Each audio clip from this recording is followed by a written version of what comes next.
Vous écoutez Samedi de lire avec l'auteur invité d'Amélie Boivin-Enfield. On est maintenant rendu au moment de l'émission. Mon auteur invité de cette semaine, Elisabeth Turgeon, nous présente son coup de cœur littéraire. Et Elisabeth, ton coup de cœur littéraire, c'est le Cercle littéraire des amateurs d'épluchures de patates de Marie-Anne Schaffer et Annie Barrows.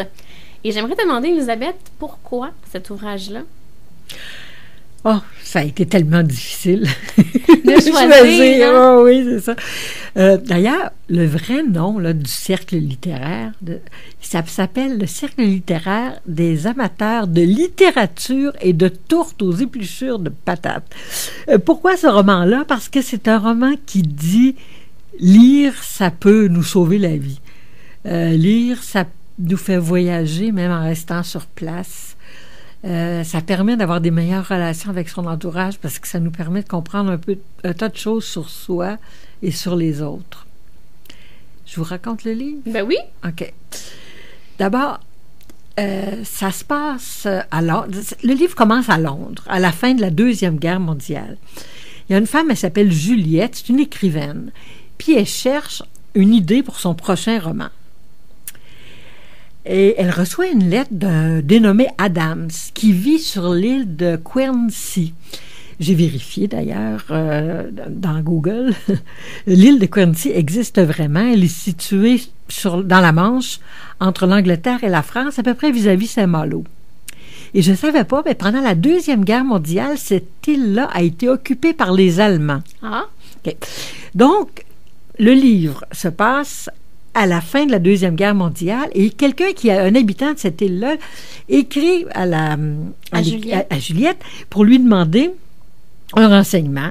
Et en passant, il lui parle du cercle littéraire des amateurs de littérature et de tourtes aux épluchures de patates. Alors, elle répond à sa demande, là, où trouver un livre, et elle lui demande, mais c'est quoi cette histoire de cercle littéraire? Alors, il lui répond, pendant la guerre, pendant la Deuxième Guerre, nous étions complètement coupés de l'extérieur et les Allemands ont occupé notre île. Et les Allemands avaient demandé à tous les habitants de leur donner le contrôle complet de tout ce qu'ils produisaient. Tous les cochons, les vaches, tout appartenait d'une certaine façon à l'armée allemande qui utilisait ça pour nourrir ses officiers, ses soldats. Et il gardait écrit là, scrupuleusement le nombre de cochons qu'il y avait sur l'île, puis le nombre de vaches, etc. Et il était défendu aux habitants de l'île de manger quoi que ce soit. Mais il y avait une femme sur l'île qui avait gardé en cachette un cochon. Et la guerre était déjà commencée depuis plus d'1 an. La population était affamée. À un moment donné, la femme, elle réunit tous ses voisins, puis elle dit, venez, j'organise un festin, on tue le cochon, puis on mange le cochon. Alors, elle fait cuire le cochon, elle ferme tous les rideaux de la maison pour pas que l'occupant allemand les voie, parce qu'ils pouvaient être envoyés dans un camp de concentration, puis un camp de travail. Et ils se font un festin au cochon.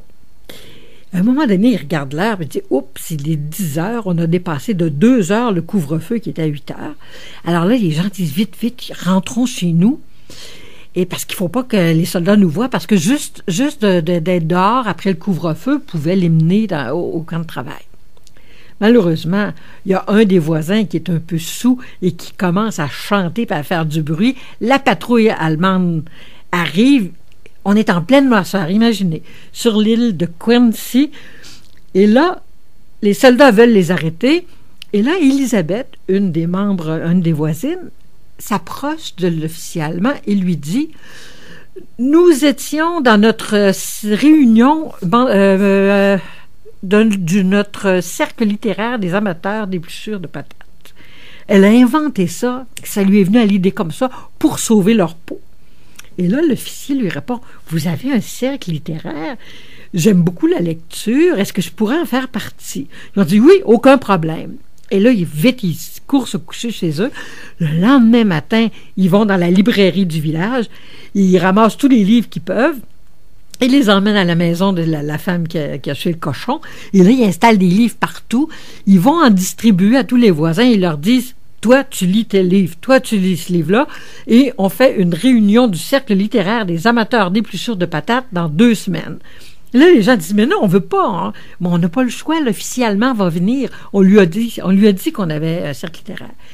C'est ainsi que les gens de l'île, sous occupation allemande, complètement affamés, leurs vêtements sont finis, ils sont coupés de toute communication avec le reste du monde, ils sont malheureux comme la pierre, ils se retrouvent obligés de lire. Il y a des gens dans ça qui n'ont jamais lu rien d'autre qu'un almanach ou des pamphlets comment tuer un cochon. Alors, les gens se mettent à lire des livres qu'ils n'auraient jamais lus de leur vie et ils y trouvent plaisir. Et finalement, on comprend que c'est grâce à la lecture qu'ils vont vraiment bien passer, vivre sous l'occupation allemande. En fait, mieux vivre, mieux survivre. Alors, il lui raconte ça dans une lettre, hein, qu'ils ont fait ça pendant la guerre, le cercle littéraire, et que le cercle littéraire existe toujours, parce que le livre se passe juste après la guerre. Et là, Juliette, elle dit, « Ah, mais ça m'intéresse. » Elle commence à penser à son roman. Ça serait peut-être une idée de roman. Alors, elle dit, « Est-ce que les autres membres du cercle littéraire, des amateurs d'épluchures de patates, peuvent m'écrire? » Ben, elle dit, « Bien sûr. » Et là, elle commence à faire une série de lettres, une série de conversations. De correspondances, merci, avec les autres membres du cercle littéraire. Et c'est absolument fascinant parce que chacun explique comment il a vécu l'occupation allemande et comment la littérature l'a aidé. Et puis, chacun raconte aussi quel livre il a lu. Alors, c'est un roman qui est amusant, très drôle parce qu'il y a aussi des histoires d'amour. Et Juliette va se rendre sur l'île à un certain moment donné. Et ça va changer complètement sa vie. Oui, vraiment. Un beau roman. Oui. Oui. Oui. C'est pour ça que je l'ai choisi, en fait, parce que comme vous avez une émission qui se rapporte à la littérature, ben, je trouvais ça intéressant parce que ça nous dit ce que les livres peuvent nous donner. Alors, on rappelle le titre, c'est Le cercle littéraire des amateurs d'épluchures de patates de Marianne Schaffer et Annie Barrows. On s'arrête, Elisabeth, et dans les prochains instants, c'est moi qui vous présente des ouvrages que j'ai lus cette semaine. Avec plaisir.